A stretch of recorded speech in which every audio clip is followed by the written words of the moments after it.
Hello everyone, welcome to my channel. Friends, आज हम ABM के मॉड्यूल बी में चैप्टर नंबर 11 का पार्ट 7 करेंगे।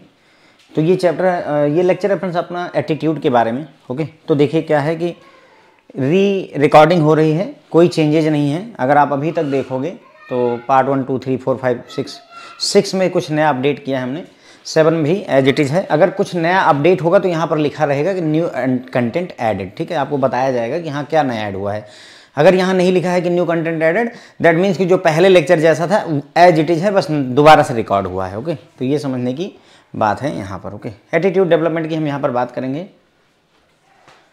Attitude development, the term attitude is frequently use to describe people in terms of their behaviour and its impact on behaviour. तो attitude क्या होता है, लोगों के व्यवहार कैसा है उसी को एटीट्यूड कहते हैं। ठीक है, और उस व्यवहार मतलब जो है उस एटीट्यूड का इम्पैक्ट क्या है बिहेवियर पर, इन्हीं सबको मतलब एटीट्यूड कहा जाता है। जैसे देखिए, एटीट्यूड समझने के लिए बोलते नहीं कि वो पड़ोस वाले जो अंकल हैं उनके अंदर बहुत एटीट्यूड है, पता नहीं अपने आप को बहुत क्या समझते हैं, ऐसा बोलते हैं ना हम एटीट्यूड। तो मतलब हमारा व्यवहार क्या है, कैसा है फ्रेंड्स, बेसिकली वही जो है हमारा एटीट्यूड को डिफाइन करता है। जैसे किसी का एटीट्यूड है कि मतलब उसको घूमना बहुत पसंद है, उसको घूमने वाला काम बहुत पसंद है। किसी का एटीट्यूड होता है वो घर पे रहना बहुत पसंद करता है, काइंड ऑफ दैट। ओके, तो these all things define attitude. अगर मोर प्रिसाइजली बात की जाए, an attitude can be defined as a persistent tendency to feel or behave in a particular way toward some object, जिसमें people, organisation, product, practice या ideology वगैरह हो सकती है। तो बोलते हैं कि अगर और ज़्यादा गहराई से हम बात करें, जैसे एटीट्यूड को क्या डिफाइन किया गया, people in terms of their behaviour, लोगों के व्यवहार को ही एटीट्यूड कह दिया गया। तो अगर और ज़्यादा गहराई से हम बात करें तो एटीट्यूड का मतलब होता है एक परसिस्टेंट टेंडेंसी होती है, मतलब आपके अंदर एक फिक्स टेंडेंसी है फील करने की और व्यवहार करने की। जब भी किसी पर्टिकुलर ऑब्जेक्ट को आप देखते हैं, किसी ऑब्जेक्ट को अगर आप देखते हैं तो एक सर्टन टेंडेंसी आपके अंदर होती है, वैसा ही व्यवहार एक पर्टिकुलर वे में ही आप फील और बिहेव करते हैं। ठीक है, जैसे कोई किसी व्यक्ति को देखा तो पहले से ही दिमाग में सेट है कि अरे यार ये आदमी खड़ूस है, you have made that attitude about that. Okay, किसी ऑर्गेनाइजेशन के प्रति, Tata company, respect is always there, है ना, तुरंत ही आपके दिमाग में एक वो बन करके आता है कि नहीं, मतलब जब भी टाटा कंपनी का नाम आएगा एक पर्टिकुलर वे में आप बिहेव और फील करना शुरू करते हैं फ्रेंड्स, तो दैट इज एटीट्यूड। ठीक है, किसी का एटीट्यूड होता है कि मतलब वो जो है अपने से बड़ों का आदर करता है। किसी का एटीट्यूड होता है उसको फ़र्क नहीं पड़ता है कि माँ है कि बाप है, कुछ भी बोल देगा। ठीक है, तो एटीट्यूड है। तो एग्जाम्पल के लिए, Ram does not like a job involving touring. Ram ऐसा व्यक्ति है जो ऐसी जॉब नहीं पसंद करता इसमें जाना आना पड़े कहीं, अगर टूर करना पड़ रहा है तो उसको वो पसंद नहीं आता है। तो ये राम का एटीट्यूड है कि भाई उसको टूर वाला काम नहीं पसंद है। कुछ लोग ऐसे होते हैं जिनको टूर वाला काम ही पसंद है, उनको घर में मत रोको, बाहर घूमने दो। आप में से भी बहुत सारे ऐसे लोग होंगे जिनको ये अच्छा लगता होगा कि मुझे घर में मत रहने दो, मुझे कहीं ना कहीं घूमने दो। Okay, attitude can be characterise in 3 way. Attitude को 3 तरीकों से करेक्टराइज किया जाता है, 3 तरीके से। पहला, attitude tend to persist unless something is done to change it.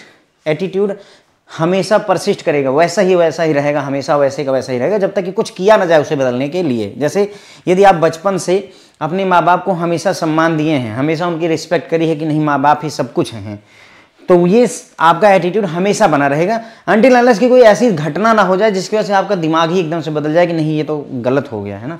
तो कोई ऐसी इवेंट, कुछ ऐसा कर दिया गया जिसकी वजह से आपको नफरत पैदा हो गई अपने माँ बाप के प्रति। ठीक है, तो दैट्स एटीट्यूड। तो फ्रेंड्स, एटीट्यूड परसिस्ट करता है जब तक कि कुछ किया ना जाए उसे चेंज करने के लिए। दूसरा होता है, attitude can fall anywhere along a continuum from very favourable to very unfavourable या पॉजिटिव टू नेगेटिव। तो जो हमारा एटीट्यूड होता है वो वेरी फेवरेबल से वेरी अनफेवरेबल के बीच में कहीं भी हो सकता है। किसी चीज़ के प्रति हमारा जो एटीट्यूड है वो बहुत पॉजिटिव हो सकता है, normal positive, negative, very negative, है ना। तो वही बोल रहा है कि पॉजिटिव से लेकर के निगेटिव के बीच में, या वेरी फेवरेबल से लेकर के वेरी अनफेवरेबल के बीच में कहीं ना कहीं फॉल इनटू करता है। तीसरा है friend, the attitude is directed towards some object about which person has perception, feelings and belief which in many cases may result into emotionally charged opinion and prejudices। तो जो एटीट्यूड होता है is directed toward some object about a person about which person has perceptions, feelings and belief which in many case result to emotionally charge opinion और prejudice. मतलब मैं बताता हूँ कि एटीट्यूड जो है मतलब किसी ऑब्जेक्ट के प्रति जो आपका एटीट्यूड है वो कैसे डिफाइन होता है कि आपका उसके प्रति कोई परसेप्शन होगा, कोई फीलिंग होगी, कोई विश्वास होगा, इसी से आपका एटीट्यूड डिसाइड होता है किसी ऑब्जेक्ट के प्रति। जैसे भगवान है तो भगवान के प्रति आपका कुछ परसेप्शन है, कुछ फीलिंग है, कुछ विश्वास है कि हाँ हमें भगवान को हम मानते हैं, ठीक है। तो इसी से ही आपका एटीट्यूड डिसाइड होता है। जब भी आप मंदिर देखते हैं वहाँ पर नतमस्तक होते हैं क्योंकि वो आपके बिलीफ और फीलिंग्स में जुड़ा हुआ है, ठीक है। अब क्या होता है कि which in many cases result into emotionally charge opinion and prejudice. अब क्या होता है कि चूंकि आपके खुद के परसेप्शन, फीलिंग और बिलीफ की वजह से ये एटीट्यूड डेवलप हुआ है तो कई बार आप इमोशनली ज़्यादा ही चार्ज हो जाते हैं। वंदे मातरम, भारत माता की जय, लाइक दैट, ओके। मतलब आप ज़्यादा ही मोटिवेटेड फील करने लगते हैं या किसी चीज़ के प्रति आपका प्रेजुडिस है, पक्षपात करने पर उतारू रहते हैं, ठीक है। जैसे हमने किसी व्यक्ति के प्रति ऑटोमेटिकली एक वो बना ली, ओपिनियन बना ली। जैसे वो एक फिल्म थी शाहरुख खान की, जब मैं छोटा था तो अंजाम फिल्म आई थी, टूटी डूरी चने के खेत में ना, वो एक गाना है उसमें। तो उसमें वो क्या है, विलन का रोल करता है शाहरुख खान। तो अब विलन का रोल किया उसने, तो मेरे दिमाग में बचपन में ही एक परसेप्शन बन गया कि भाई ये आदमी ठीक नहीं है।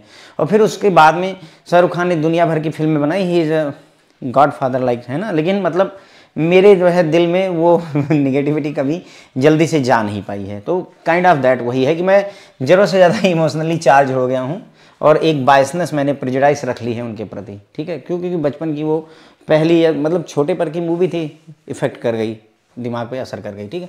तो ये सारी चीज़ें मिलकर के एटीट्यूड को डिफाइन करती हैं। Since the attitude are not formed on the basis of rational objective and complete information. देखिए ध्यान दीजिए, जो एटीट्यूड बनता है वो रेशनल यानी कि तर्क संगत नहीं होता, ऑब्जेक्टिविटी पर आधारित नहीं होता, पूरी इन्फॉर्मेशन पर आधारित नहीं होता। आपका जो, जैसे मैंने कहा ना कि मैंने शाहरुख खान के बारे में एक नेगेटिव थॉट बना ली, तो मुझे कंप्लीट इन्फॉर्मेशन नहीं है, मुझे नहीं पता कि ये एक फिल्म है। बल्कि हम तो बचपन में भी सोचते थे यार अभी पिछली फिल्म तो ये मरा था, इस बार फिर जिंदा हो गया हरामखोर। कैसे शक्ति कपूर को लेकर के खास करके होता था कि पिछली फिल्म में भी इसने जो है हीरोइन का रेप करने की कोशिश की थी, इसमें भी ये वही बकवास कर रहा है। तो क्या है, वो इनकम्प्लीट इन्फॉर्मेशन और on the basis of rational वगैरह नहीं होता है, ठीक है।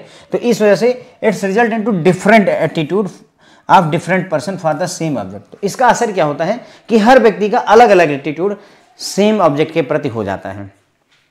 समझ गए, मतलब कहने का कि भाई मैं शाहरुख खान को नहीं पसंद करता, आप में से बहुत से डाई हार्ड फैन होंगे। मैं सलमान खान को पसंद करता हूँ, हो सकता है आप में से कुछ को सलमान खान ना पसंद आता हो, काइंड ऑफ दैट, ओके।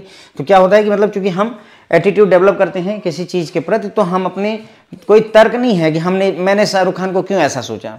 एक इवेंट देखी और मैंने डिसाइड कर लिया कि ही is not a good guy, है ना। कोई ऑब्जेक्टिविटी नहीं कि नहीं मुझे एकदम सही से समझना चाहिए कि शाहरुख खान क्या चीज़ है ना। कंप्लीट इन्फॉर्मेशन है ही नहीं मेरे पास में, लेकिन फिर भी मैंने एक एटीट्यूड डेवलप कर लिया। तो वही मतलब है कि अब जिसकी जैसी इन्फॉर्मेशन उस हिसाब से उसका एटीट्यूड डेवलप हो जाता है। तो हर एक व्यक्ति का अलग सेम ही चीज़, यानी कि भगवान के प्रति भाई देखो, एक कुछ आस्तिक होते हैं, कुछ नास्तिक होते हैं ना।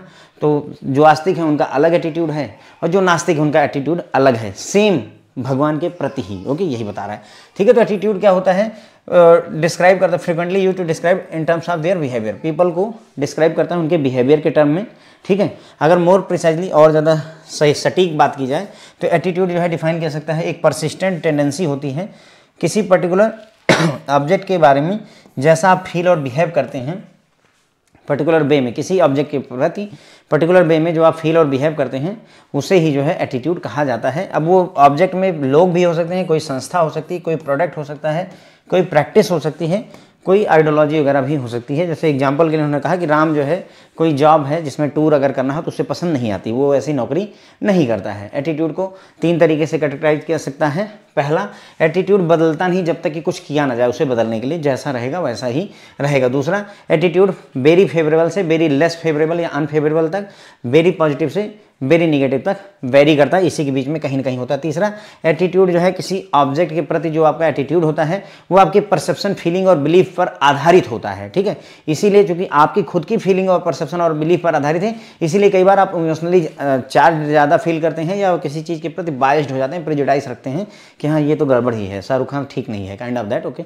उसके बाद में एटीट्यूड जो है फॉर्म किया जाता है किसके आधार पर, किसी मतलब इसके लिए कोई ऐसा सिस्टम नहीं है कि हम एटीट्यूड कैसा डेवलप करेंगे। हमने जो देखा, सोचा, समझा, उसी हिसाब से डिसाइड कर लिया। कोई रेशनल नहीं है, कोई तर्क नहीं कि ऐसा एटीट्यूड रखना है, कोई ऑब्जेक्टिव नहीं है, कोई कंप्लीट इन्फॉर्मेशन हमारे पास नहीं, फिर भी हम एटीट्यूड बनाए बैठे हैं। ठीक है, तो इसकी वजह से क्या होता है कि हर आदमी का एटीट्यूड सेम ही चीज़ के प्रति अलग अलग हो सकता है, क्योंकि मैंने अलग शाहरुख खान के बारे में सोचा, आपने अलग से दूसरे तरीके से सोचा, इसलिए आपका एटीट्यूड उनके प्रति अलग है, मेरा एटीट्यूड उनके प्रति अलग है। ठीक है बन, तो ध्यान रखेंगे ये बात को। आगे बात करते हैं कंपोनेंट ऑफ एटीट्यूड्स की। तो ध्यान रखें 3 बेसिक कंपोनेंट होते हैं एटीट्यूड को, 3 बेसिक कंपोनेंट्स, और ये एग्जाम में पूछे जाते हैं तीनों, इन्फॉर्मेशनल, इमोशनल, इन्फॉर्मेशनल और बिहेवियरल। 3 तरीके के 3 बेसिक कंपोनेंट होते हैं फ्रेंड्स एटीट्यूड के। 3 बेसिक कंपोनेंट होते हैं, इमोशनल, इन्फॉर्मेशनल, बिहेवियरल।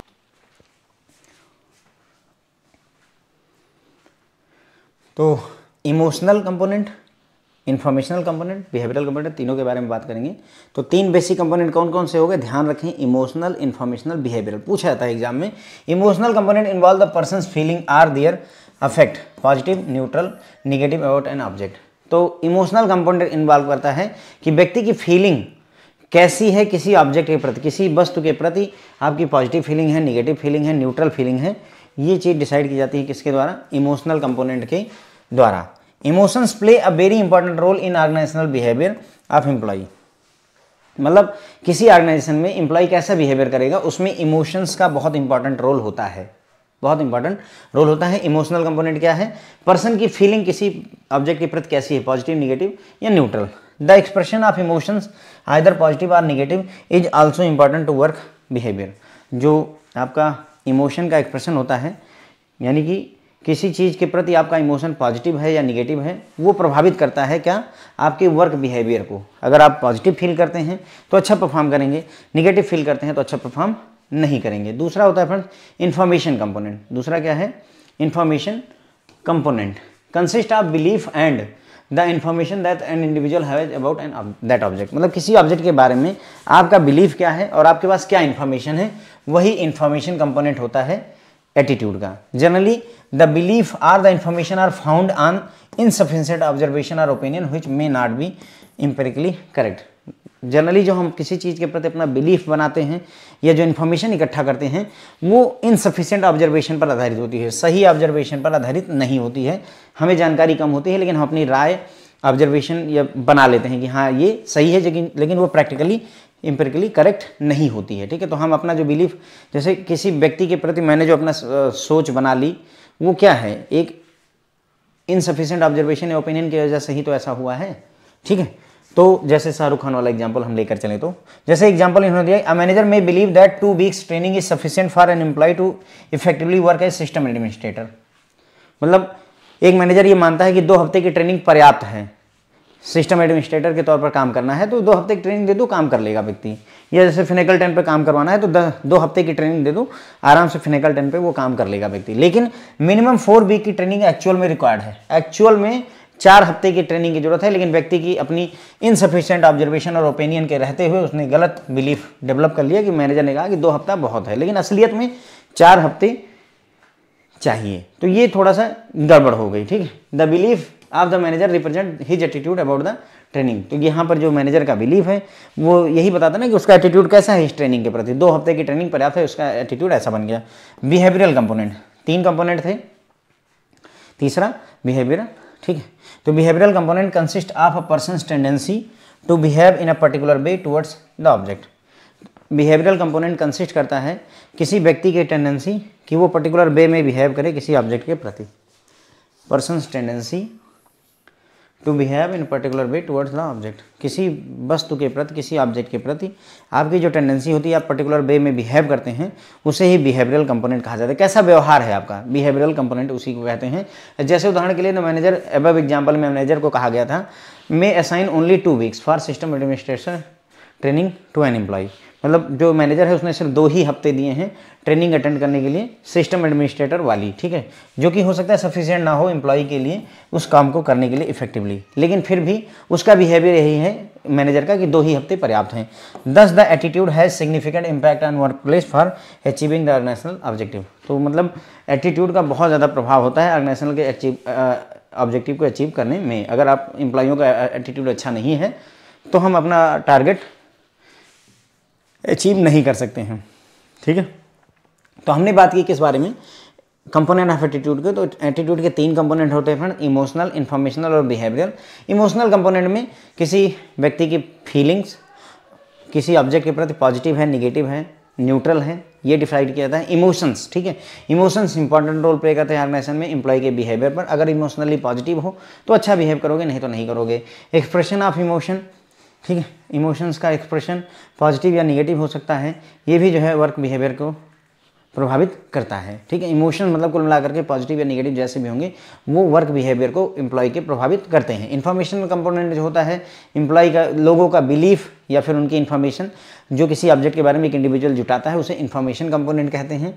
और ये जो बिलीफ होते हैं वो इनसफिशिएंट ऑब्जर्वेशन या ओपिनियन पर आधारित होते हैं, जो कि हो सकता है सही ना हो। जैसे एक मैनेजर ये मानता है कि 2 हफ्ते की ट्रेनिंग फिनिकल 10 के लिए पर्याप्त है, लेकिन एक्चुअल में 4 हफ्ते की कम से कम ट्रेनिंग चाहिए होती है। तो ये बताता है कि हाँ, मैनेजर का जो ये बिलीफ है वही उसका एटीट्यूड है कि 2 हफ्ते की ट्रेनिंग पर्याप्त है। बिहेवियरल कंपोनेंट में बिहेवियर की बात की जाती है, पर्सन की टेंडेंसी कि वो कैसे बिहेव करेगा एक पर्टिकुलर ऑब्जेक्ट के प्रति। ठीक है, तो जैसे भगवान के प्रति आप कैसा बिहेव करेंगे, तो वो बिहेवियरल कंपोनेंट का पार्ट होता है। उदाहरण के लिए उन्होंने कहा कि मैनेजर ने सिर्फ 2 ही हफ्ते के लिए सिस्टम एडमिनिस्ट्रेटर की ट्रेनिंग को सफिशिएंट माना, जो कि पर्याप्त नहीं है, लेकिन अब ये उसका बिहेवियर है कि नहीं। जब भी इस ट्रेनिंग की हम बात करेंगे सिस्टम एडमिनिस्ट्रेटर की, तो 2 ही हफ्ते के लिए वो राजी होता है। ठीक है, तो एटीट्यूड जो है बहुत सिग्निफिकेंट इम्पैक्ट डालता है वर्क प्लेस पर, और ऑर्गेनाइजेशन के ऑब्जेक्टिव को अचीव करने में भी ये प्रभाव डालता है। कैसे डालता है ये हम देख लेते हैं अब यहाँ पर।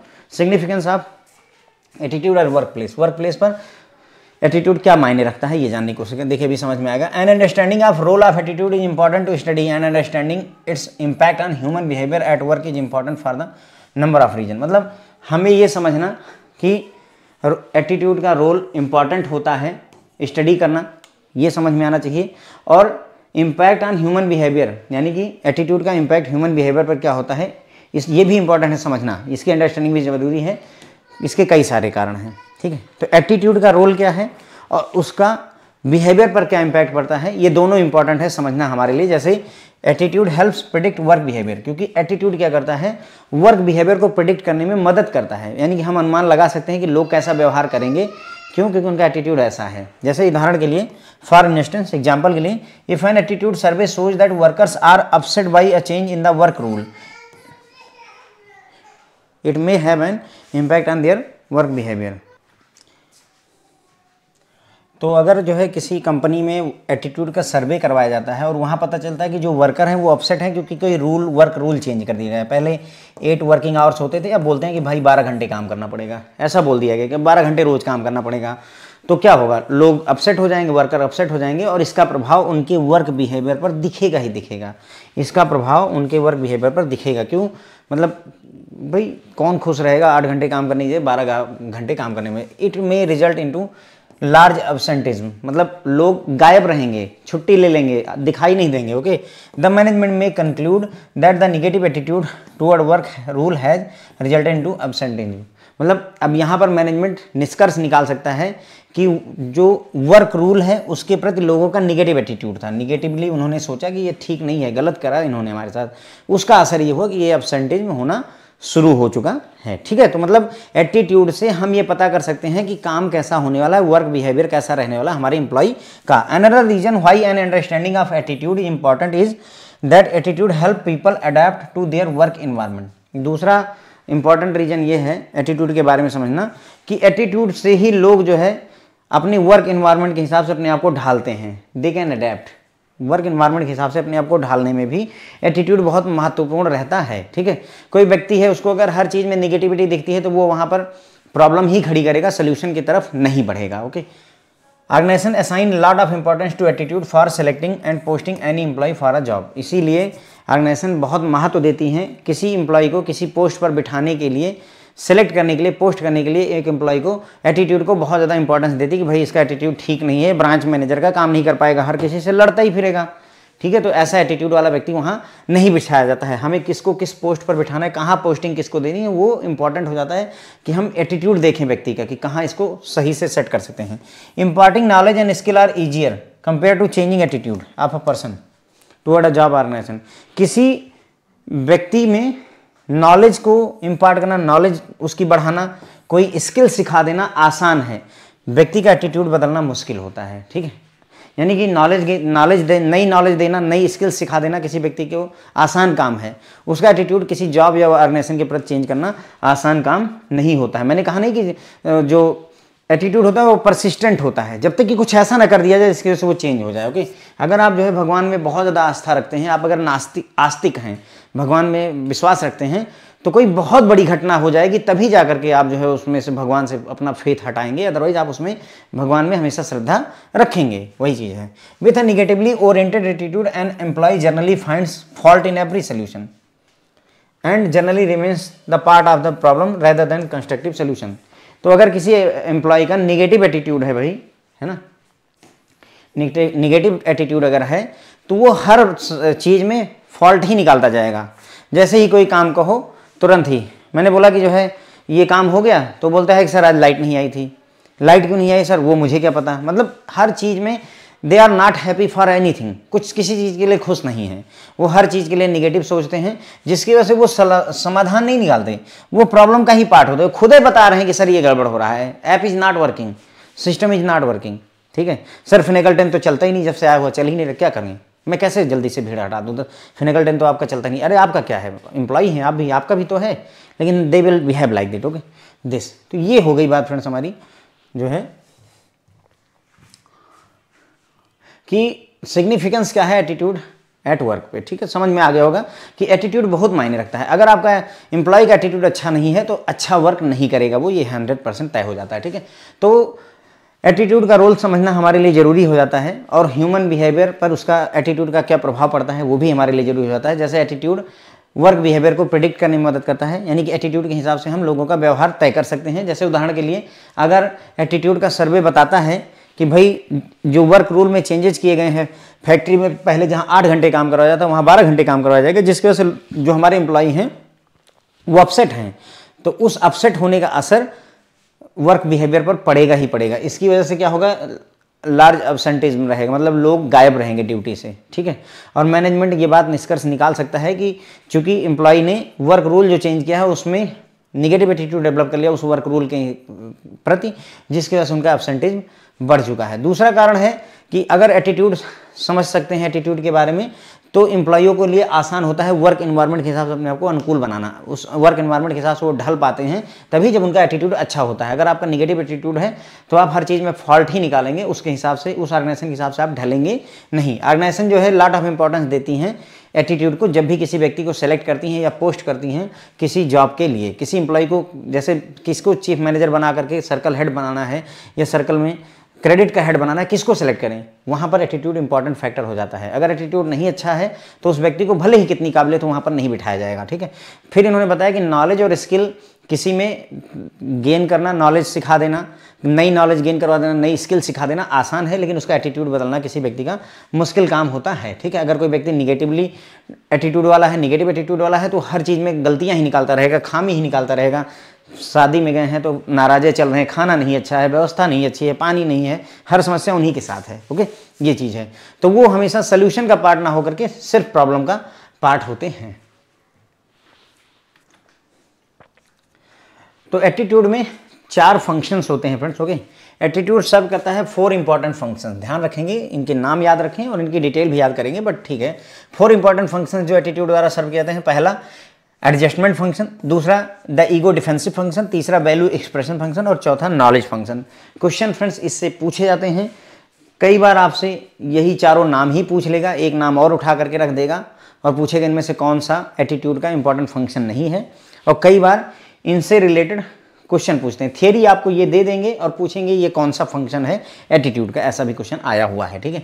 एडजस्टमेंट फंक्शन की बात करेंगे तो attitude often help people adjust to their work environment. तो एटीट्यूड क्या करता है, मदद करता है लोगों को वर्क एनवायरनमेंट में अडेप्ट करने में, एडजस्ट करने में।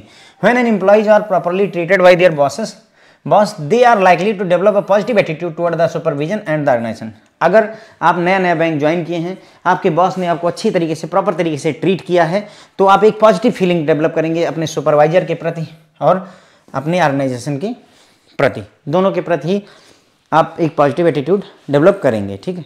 These attitude therefore help employees to adjust to their environment and a basis for the future behaviour. अब ये जो एटीट्यूड आपने पॉजिटिव डेवलप कर लिया है, इसकी वजह से एम्प्लॉय क्या है, एडजस्ट करता है अपने इन्वायरमेंट में भी, और फ्यूचर बिहेवियर भी उसका इसी से डिसाइड हो जाता है। अब आप नई नई कंपनी ज्वाइन करते हैं, नया नया बैंक ज्वाइन करते हैं और लोग मिसबिहेव करते हैं आपके साथ, अच्छा ट्रीटमेंट नहीं करते हैं, तो आपका एटीट्यूड निगेटिव हो जाएगा उस ऑर्गेनाइजेशन के प्रति और आप अच्छा व्यवहार आगे भविष्य में भी नहीं कर पाएंगे। ठीक है, तो एडजस्टमेंट फंक्शन क्या करता है, आपको वर्क इन्वायरमेंट में एडजस्ट करने में मदद करता है। ठीक है, that's adjustment function. Ego defensive function क्या होता है, अपना ईगो डिफेंस करता है, मतलब व्यक्ति अपना ईगो बचाने की कोशिश करता है। ये घर का एग्जाम्पल ले लीजिए, जैसे कोई काम घर में होना है, आपके फादर हैं, आप हैं, फादर ने कह दिया कि वो क्या बोलते हैं तकलिया मतलब यही होना चाहिए, ही सेड दैट। ठीक है, तो अब भले ही वो गलत हो रहा हो, ठीक है, लेकिन होना वही है। मेरे घर पेंट होना था, मैंने बोला वाइट पेंट करवाना है, उन्होंने बोला नहीं पर्पल पेंट होगा, भाई पर्पल ही पेंट हुआ। ठीक है, क्यों, क्योंकि वो अपना ईगो डिफेंस करने लगे। अगर मैं अब अगर वाइट करवाने लगूंगा तो उनका ईगो हर्ट हो जाएगा, मेरे फादर का ईगो हर्ट हो जाएगा। तो ईगो डिफेंसिव फंक्शन यही होता है। भले ही उसका असर ये हुआ कि पर्पल पेंट करवाए पूरे साल, जब तक हमने दोबारा व्हाइट पेंट नहीं करवाया तब तक उसमें कितनी भी तुम लाइट जला लो उजाला उतना प्रॉपर नहीं रहता था। ठीक है, but ego defensive is there. Okay, तो यही बात है ऑर्गेनाइजेशन में भी। तो besides helping employee to adjust, attitude also help them defend their self image. तो एटीट्यूड अपनी सेल्फ इमेज डिफेंड करने में भी, बचाने में भी मदद करता है। उदाहरण इन्होंने वही दिया हुआ है कि एक पुराने मैनेजर साहब हैं, ठीक है, जिनका डिसीजन जो है हमेशा, एक नया लड़का ज्वाइन किया है, यंगर सबॉर्डिनेट है, क्लर्क में है, लेकिन वो हमेशा चैलेंज करता रहता है। ठीक है, तो मतलब कि सर ये गलत है, आप ऐसा गलत कर रहे हैं, ऐसा गलत कर रहे हैं। तो जो वो मैनेजर साहब है उनको फील होता है कि ये जो यंगर वन हमारा जो नया क्लर्क आया हुआ है ना, ये बहुत ही ब्रैश, कॉकी, इमेच्योर और इनएक्सपीरियंस है, मतलब ये बहुत ज़्यादा बदतमीज है एक तरीके से। ठीक है, इमेच्योर है, इनएक्सपीरियंस्ड है, मतलब अनुभवी नहीं है, बेवकूफ़ है, ओके, और लड़ाऊ टाइप का है, ऐसा उन्हें फील होता है। क्यों, क्योंकि वो बार बार उनकी बातों को चैलेंज करने लगता है, उनके डिसीजन को चैलेंज करने लगता है कि सर ये आप जो है सही नहीं कर रहे हैं। ठीक है, may be the younger subordinate is right in challenging the decision. अब ये भी संभव है कि जो नया रिक्रूट है वो सही बता रहा है कि सर जो हो रहा है वो गलत हो रहा है। जैसे कई बार आप भी ब्रांच में ज्वाइन करते हैं और मैनेजर ने बोला कि ये लोन करना है, आप नए नए हैं, स्केल 1 में ज्वाइन किए हैं, आपको आपका बेसिक इंस्टिंक्ट बताता है, अंदर अंतरात्मा बोलती है कि नहीं ये लोन गलत है, ये आदमी फ्रॉड है, गड़बड़ करेगा, और आप ये बात अपने मैनेजर को सही नहीं गई तो बोल दिए कि सर ये लोन ठीक नहीं हो रहा है। तो मैनेजर बोले हो अच्छा तुम बताओगे हमको, 18 वर्षों से यहाँ बैठा हुआ मैं, जब तुम पैदा नहीं हुए थे तब से लोन बांट रहा हूँ। ले भाई जब से मैं पैदा नहीं हुआ तब से लोन बांट, तो बांटो फिर। वो बात अलग है, बाद में पता चला ले भाई बंटाधार हो गया। ठीक है, तो मे बी यंगर सबॉर्डिनेट सही हो, उसको उनके चैलेंज करने में सही हो, लेकिन फिर भी the older manager may not be effective and may be taking poor decisions, but he is not going to admit this and will try to protect his ego. मतलब हो सकता है जो मैनेजर है वो इफेक्टिव नहीं है, वो गलत निर्णय ले रहा है, कमजोर निर्णय ले रहा है, लेकिन वो इस बात को मानेगा नहीं। जैसे मेरे फादर कभी मानेंगे नहीं, मैं लाख कह दूं वो नहीं मानेंगे कि मैं गलत हूं। ठीक है, और वो हमेशा अपने ईगो को बचाने की कोशिश करेंगे। तो ईगो डिफेंसिव फंक्शन यही होता है। तो एज ए रिजल्ट इसका असर क्या होगा, the older manager will develop negative attitude towards younger officer in general. तो असर ये होगा कि जो पुराने मैनेजर साहब हैं वो नए वाले लड़के के प्रति जो है, नए वाले ऑफिसर या क्लर्क के प्रति निगेटिव एटीट्यूड डेवलप कर लेंगे। ये आदमी ठीक नहीं है यार, ये बहुत आगे तक नहीं जाएगा, अभी देखना ये कुछ दिन में जो है पछताता हुआ मिलेगा, बहुत हीरो बन रहा है, लाइक दैट। मैंने सहा है, ये वाली इवेंट मेरे साथ हुई है, ईगो डिफेंसिव वाली। ठीक है, वैल्यू एक्सप्रेशन फंक्शन की बात करेंगे।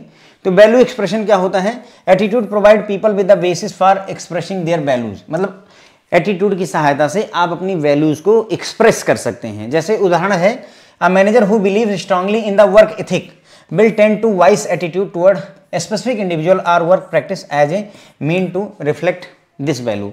मतलब अगर कोई मैनेजर है वो बहुत ज़्यादा वर्क एथिक में विश्वास रखता है कि अगर जितने घंटे काम करना है उतने घंटे काम करना है, मेहनत से काम करना है, तो वो अपनी आवाज़ ऐसे ही उठाएगा, सामने वाले को यही समझाने की कोशिश करेगा भाई कि वर्क तो करना पड़ेगा, ठीक है, हमें मेहनत करनी पड़ेगी। ऐसा ही एटीट्यूड वो वाइस एटीट्यूड है ना, ऐसा ही एटीट्यूड वो सामने प्रेजेंट करेगा। जैसे एग्जाम्पल है, a supervisor who want a subordinate to work harder might put in this way. देखिए ये एग्जाम में पूछा जा चुका है। ये चीज़ एग्जाम में पूछी जा चुकी है, यही लिखा हुआ था।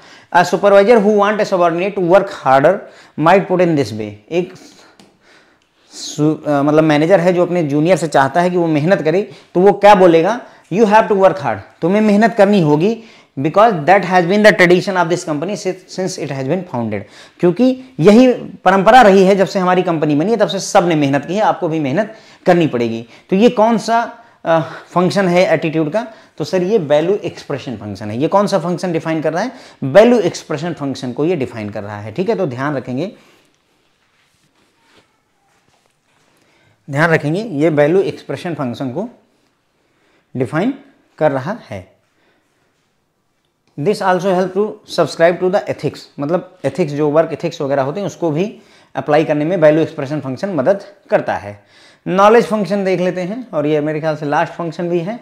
Knowledge function, attitude help supply standards and frame of reference that allow people to organise and explain the world around them.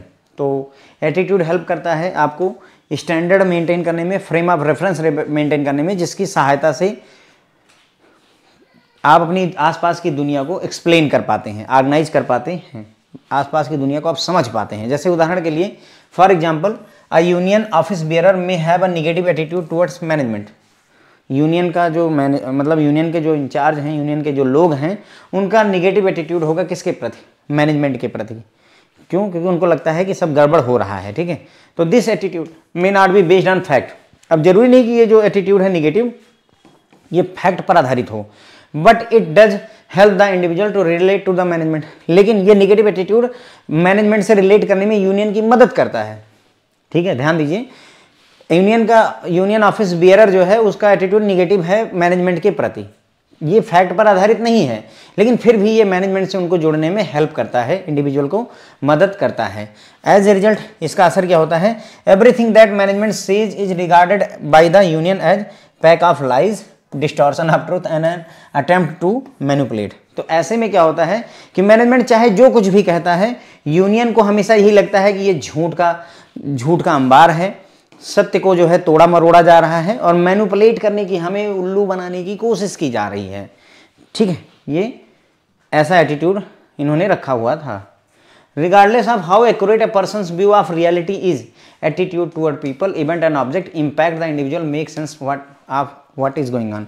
तो भले ही कितना भी रियलिस्टिक आपका व्यू हो, ठीक है, पर्सन्स व्यू एक्यूरेट कितना भी हो रियलिटी से, लेकिन फिर भी जो कुछ भी आप देखते हैं, है ना, एटीट्यूड आपका लोगों के प्रति, किसी घटना के प्रति, किसी ऑब्जेक्ट के प्रति, ये सारी चीज़ें कैसे प्रभावित होती हैं कि भाई व्हाट इज गोइंग ऑन, ये सारी चीज़ें इम्पैक्ट होती हैं किससे, आपके एटीट्यूड से। आपके एटीट्यूड से ही आपकी चारों तरफ क्या हो रहा है वो आपके एटीट्यूड से ही डिसाइड होती हैं। जैसे मतलब रियलिटी क्या है, मैनेजमेंट आपकी हेल्प करने की मदद कर रहा है, लेकिन यूनियन का एटीट्यूड क्या है कि भाई ये गड़बड़ ही कर रहे हैं।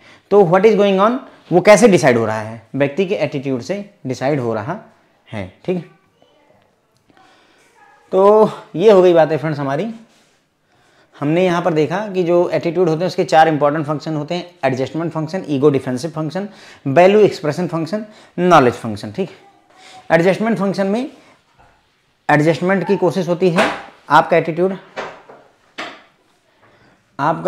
एटीट्यूड आपको एडजस्ट होने में मदद कर रहा है। ईगो डिफेंसिव में, ईगो जो सीनियर लोग हैं वो अपना ईगो बचा के रखते हैं, भले ही वो गलत हो फिर भी मानने को तैयार नहीं होते। वैल्यू एक्सप्रेशन में हम अपनी एटीट्यूड की सहायता से वैल्यू को एक्सप्रेस करते हैं कि भाई कंपनी पहले से अच्छी रही है और आगे भी अच्छी रहेगी। नॉलेज फंक्शन में हम नॉलेज के आधार पर अपना जो है एटीट्यूड डेवलप करने की कोशिश करते हैं, ठीक है।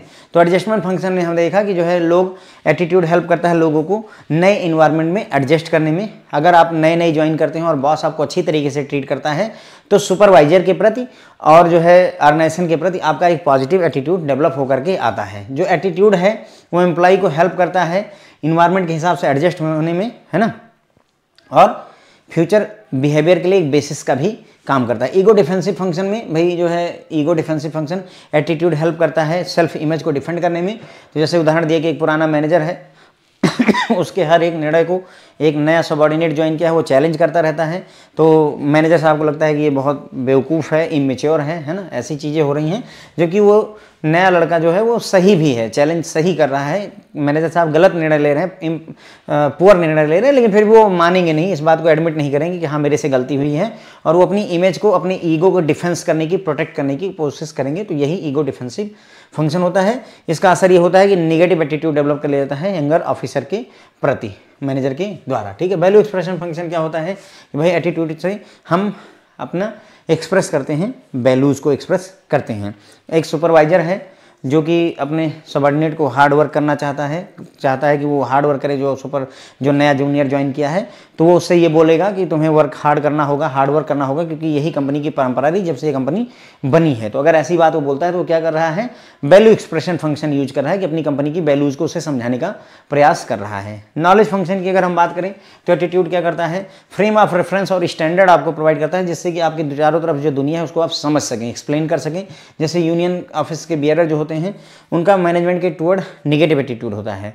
एटीट्यूड फैक्ट पर आधारित नहीं होता, हर बार मैनेजमेंट आपके साथ गलत ही नहीं करने पर उतारू होती है, अच्छे फैसले भी लिए जाते हैं, लेकिन फिर भी यूनियन जो है हमेशा निगेटिव एटीट्यूड रखे, क्योंकि वो उसे हेल्प करता है मैनेजमेंट से रिलेट करने। मैनेजमेंट से तभी जुड़े हो जब उनका विरोध करो। अगर भाई एक पार्टी दूसरी पार्टी से तभी जुड़ी है, बीजेपी कांग्रेस से तभी जुड़ी है जब कांग्रेस बीजेपी की जम की बुराई करे और बीजेपी कांग्रेस की बुराई करे। अगर उनके बारे में अच्छा बोलने लगे, बीजेपी बोले कि कांग्रेस बहुत अच्छी है, कांग्रेस बोले बीजेपी और अच्छी है, तो दूसरी पार्टी का कहीं ना कहीं महत्व ही खत्म हो जाएगा, ये वाली बात है।